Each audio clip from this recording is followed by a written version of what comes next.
big brother. Brother Shaggi, report to the diary room. I dey come, big brother, I dey come.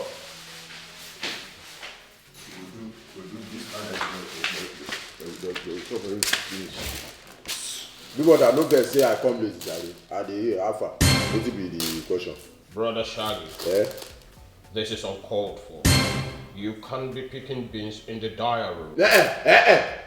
Biggie, allow me pick my beans, jeje, you understand? Make I just pick my beans, jeje, make wahala no dey. That fat girl wey you bring come this house, wetin be her name? Mona, you understand? The way she dey take shop, she dey shop like elephant wey get HIV.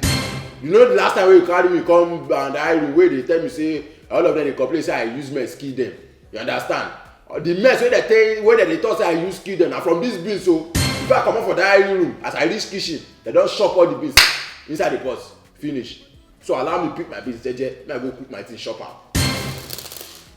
Please, Brother Shaggi, take the beans out of the diary room now. Now, pronoun me. See, hello, Biggie. I am not taking the beans out of the diary room. Oh yeah, I go pick my beans. See, no allow me shake my mood though.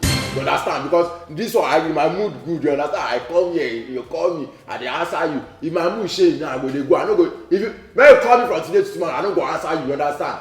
So make I just pick my beans. Shey go shop beans, you no go talk now because you go dey form. You go dey form. You want shop beans? Make I go cook. I will come serve you.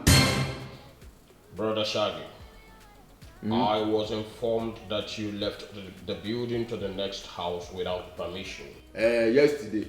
So I go collect permission. We no be our neighbor. I go greet our neighbor. I know say I just go greet her. I know say I go play there. I go collect boiling evening, go I take warm water for eba wey I cook yesterday. So wetin dey there?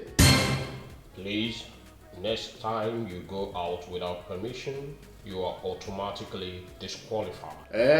And I will manually go carry my boy from Mushi. We go manually come upstairs there for where you did. We go manually beat you to stupor. All your 32 things go come out. Brother Shaggi, please, this reality TV show is a game and you have to play by our rules. No wahala. Biggie, shey dey hear my own. Give me 100 naira, I go take buy kerosene. I wan cook these beans.